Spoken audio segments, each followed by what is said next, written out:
We're rounding up our week delving into a controversial topic in the gaming world.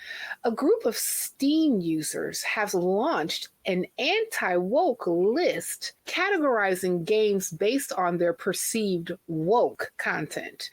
With about 1,600 members, this group aims to steer gamers away from titles they believe push political agendas, often focusing on tags like LGBTQ+, representation, or strong female characters.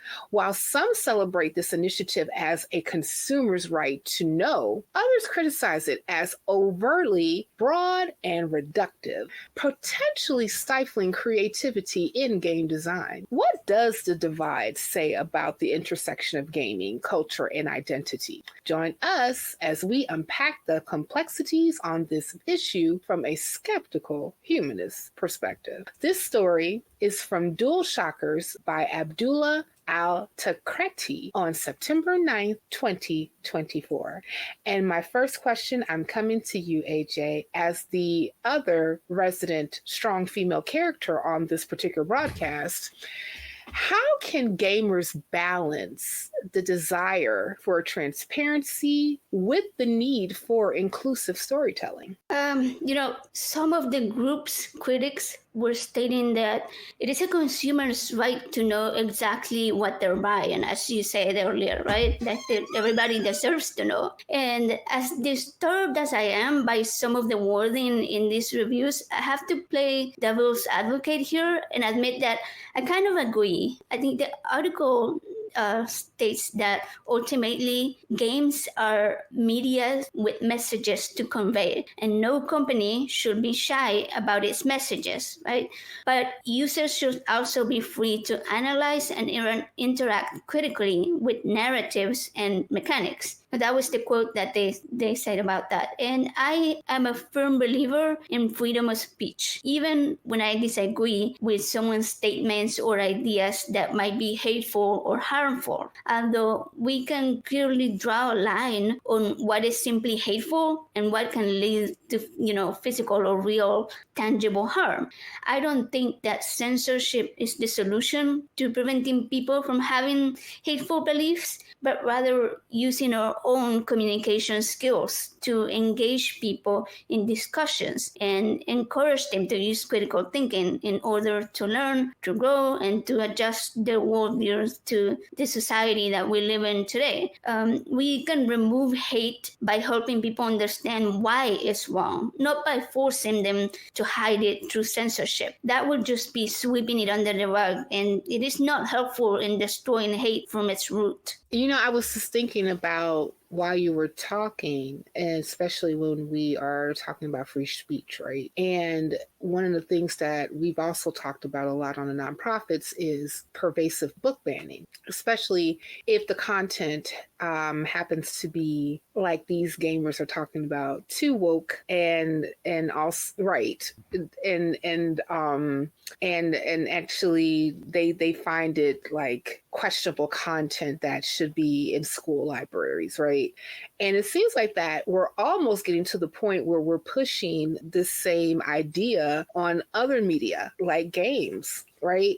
And even if like games happen to seem to be too woke, strong female characters like they were saying previously, or even if they could be kind of hateful, I don't necessarily believe they should be banned or censored. I think that, people should be able to make the decisions themselves.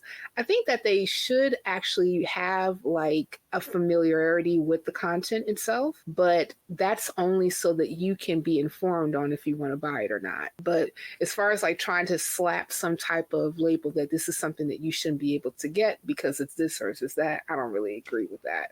But, Scott, I want to know, going back to this whole thing about woke, like how do you define woke in context of media? And should that, it's how much time you got? right. Like, what do you mean by that? You know what I'm saying? Like, because like I have like my own idea, like, what is woke, especially since like that's a term that I've used like for a very long time. Mm-hmm. But, it's turned and morphed into this whole different thing that has been completely politicized. And I think stupid. But how do we define it in context of media? And should that definition be open to interpretation? Well, I mean, I don't see how it could not be open to interpretation. I mean, all language is like that. I mean, people use words different ways, and so, but yeah, I mean, it can be tricky navigating this woke, movement or the anti-woke movement. I mean, I would just describe it as just what it says. If you're woke, you're aware of things. You're aware of the impact of your actions and your beliefs and what you say on other people and that kind of thing. And perhaps it's going the extra step and assuming that maybe you care about how other people, the results of things that you do or say or be or that kind of thing. And so, I mean, to me, it seems obvious that's what woke mean. That's why it seems odd to me when people proudly proclaim that they're anti-woke. I mean, you're asleep? Is it what? is that are you bragging about that to me? That you're yes, I am ignorant and I don't give a shit how anybody feels and it seems odd, but just when we were reading through the story, they were talking about things, you already mentioned strong female protagonist. That was one of the tags that they use to label games. That was, really? That's something you should be warning about. They also had things like includes pronouns. Oh, really? Okay. Includes pronouns or character with modern features. I mean, it almost seems, and I don't think this is what's happening, but it almost seems like it's a bunch of people like if they were aliens or something and they saw human beings acting this way and they were like, oh, this is the way that we act to be human. Hello, humans. We are anti-woke and watch out for those pronouns and hey, watch out for those modern features. They're going to come and get you. So it's but it's tough to keep up with. And so I was saying that it almost seems funny that like they're just trying to pretend like maybe they see their parents or somebody acting, protesting against, gay marriage or something like that. And they're like, oh, what should we protest about? Oh, strong female protagonist. Okay, there's something that we need to worry about. But I think what this shows is that people are going to people, right? People are going to have things to disagree about. And I agree with AJ. I'm kind of two minds of this.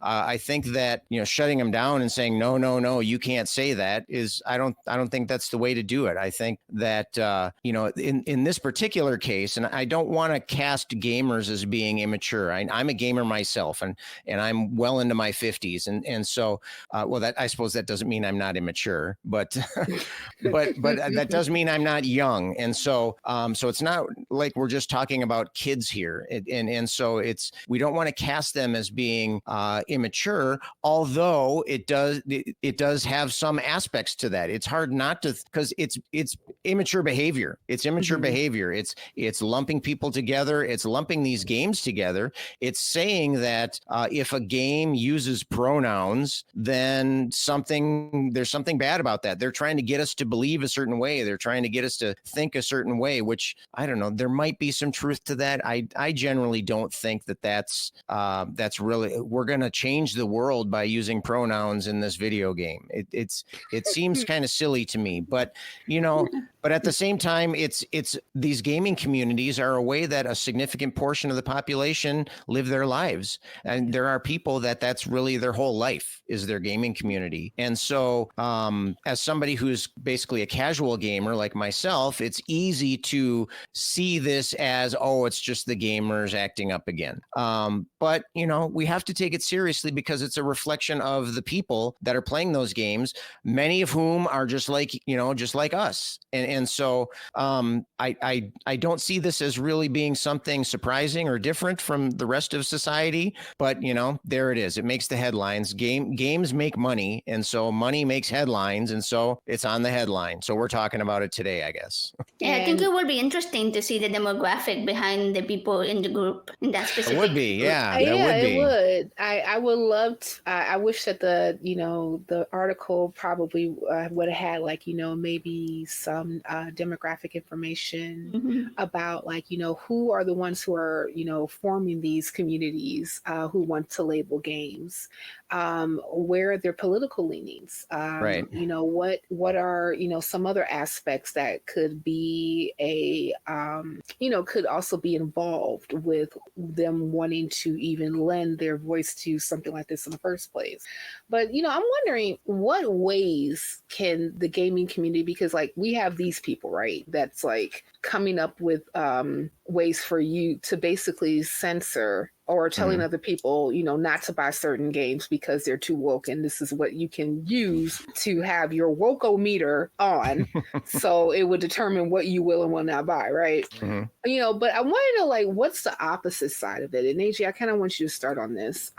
When it comes to like fostering a more nuanced conversation about representation without resorting to divisive labels, what would you think that would actually look like? I think everyone, all of us, has a responsibility to shape this type of conversation. Unfortunately, as usual, it seems that women or people of color and LGBTQ people are the target here. And I apologize to Scott, the only man in the panel today, but I am gonna go out on a limb here and guess that these reviews, as we were mentioning earlier, the demographic is more than likely not made up of women, or not many women at least, from what I will be guessing. And the reason that I'm saying this is because there were just so many reviews talking about, these strong female characters. There was one specific review of the Indiana Jones and the Great Circle game that said they forced a girl boss character into the game in order to push agendas. And several other games were labeled as informational, meaning that they weren't neither recommended, but they were also not recommended. They were simply reviewed to inform people of what had been updated or added to the game. But included in this category were several games for having forced diversity or an extremely ugly, strong female protagonist, and complaints about games adding pronouns, as Scott mentioned earlier, and replacing gender, female and male, with body types, which they will be labeled sort of like body type A or body type B, rather than, as we say, the typical male and female. And it seems like the pushback against equal representation is just a reminder of how misogyny and homophobia are so deeply embedded in all aspects of a modern society, including video games. And sadly, children grow up playing and all of these video games, and they see all these reviews, and they see this type of vocabulary being used, and ultimately they are exposed to all these hateful ideologies, and they take that into adulthood. So we all have to be responsible for shaping this type of conversation and bringing awareness to it and bringing it up and continue talking about it and making sure that people realize how harmful they are. Yeah. Misogyny, sexism, homophobia, transphobia, and also racism. All of those, unfortunately, have leaked into different aspects of our society, even something that should be fun, like gaming. What's the harm? Let me bring the camera closer. Let me talk to you, anti-woke gamers. What is the harm of representing other people who are not cis het white men? Do you know that there are other people in the world that are not cis heterosexual white men? Are you familiar with other people? Yeah. We are right here. That's a good question. That's a good question. LGBTQ, person of color, woman. We exist. We're here. We do. Well, as the cis het white man on the panel. Yes. I feel bad for you, You're right. Scott, you speak for all of these people. Like, what's up? What's wrong? What's going on? As I said, I'm also a gamer, and I'm careful not to cast this as a them issue. I'm embracing my acknowledging my, not embracing. I'm acknowledging my privilege and my position here. And I would like to talk about this problem as a we problem. Okay. And it's, the question that you just asked, AJ, you said you used the phrase nuanced and online community in the same sentence. I thought that was hilarious. How dare I? I mean, online communities are not known for their nuance, and this is an online community, but it's our online community. And so I think we do have responsibility not only to acknowledge what we see here, but also you can promote positive thoughts, positive approaches to these issues. Like you said, what does it matter if you have an option, right? Because that's what they're complaining about. They're not complaining about being forced to play a particular character, although in some games they might. It forces you down a particular path. As gamers, we love having different choices available to us. And so, but I think as an adult gamer, it's my responsibility to make sure that my gaming community is not promoting hateful thoughts. And I don't think there's anything wrong with that. I think I support somebody else's right to promote whatever they want to. I mean, I don't think that this is something that should be shut down, as we said before, but I think there are ways that that the community can kind of take it by the reins and kind of promote and kind of morph this into something good. I think discussion at the very least can be helpful as long as ideas can be brought in, and that's in this fight against these options can take those away, can take those types of discussions off the table, and that I think is the real damage that's being done here. It's not necessarily specifically particular ideas, but it's taking the option of discussion off the table, which can be frustrating and makes it difficult to deal with.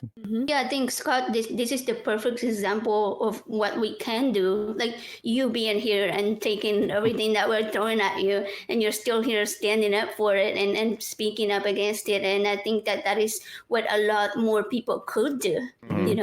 Like realize your privilege and use that for good. Yeah. What do you all think that developers play in navigating, consumer feedback on perceived political messaging in their games? Well, they're the targets here. They're the targets. I mean, this group is not intent on affecting what players do. They're intent on affecting developers because they know that it's going to boil down to money. Okay. If people stop buying their games, then they're going to need to adjust. And so this is a marketplace of ideas. It's a literal marketplace of video games. And so developers are kind of caught, right? They want to sell their games, but maybe some of them don't care about the messages that they put up. Certainly there's video games with bad messages and mixed messages and good messages. And so they are kind of caught between a rock and a hard place. They need to react to the marketplace, but they also need to react to their consciences. And so, there's a former nonprofit that now works at a huge video game company. I'm not going to say who, but those of you longtime viewers of the nonprofits know exactly who I'm talking about.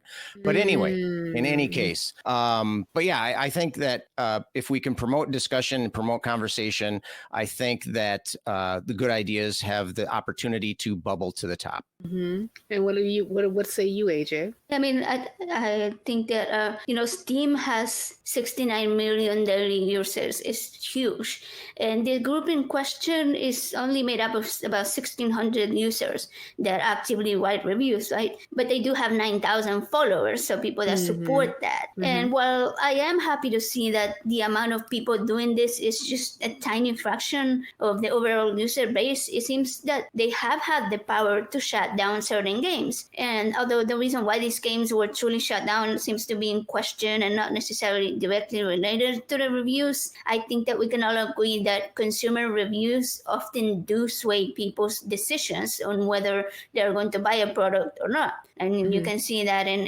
Amazon or any other type of product when you buy and sell something, right? Right. So the action of these few people can certainly have a negative effect on the game sales, and it can taint the game developers' reputations for themselves as well. Well, I'm about to put both of you on the spot, and I know that you are not prepared for into this, but I am so curious to see what your brains come up with. Sounds You great. are both developers of a new anti-woke game. Scott, what Okay. is the name? Yes, an anti-woke game. Anti-woke game. Anti-woke game. Oh, Yes. geez. So, Scott, what is the name of your game? Is the purpose of the game to be anti-woke? Is that the goal of the game? Yeah, it is. The goal of the game is to be as anti-woke as possible. No, and all the things that these consumer feedback people are saying. Hey, these are the aspects of woke games, right? And your game has none of it. So, what's the Okay. name of your game? The name of my game is Fuck You. That's the that's the name of my video game.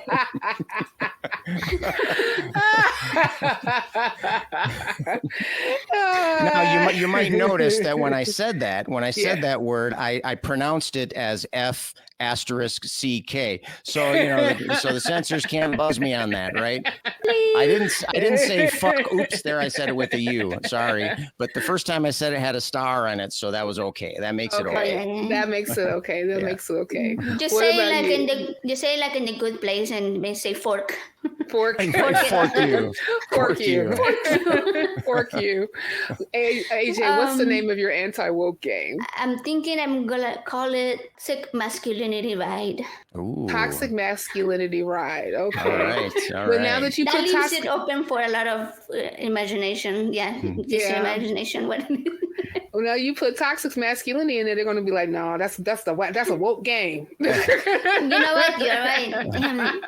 Our failed my director chimed assignment. in here. Our director Okay. chimed in. He would name his game Christian Love. It's a dating sim for only Christians and actively proselytizes.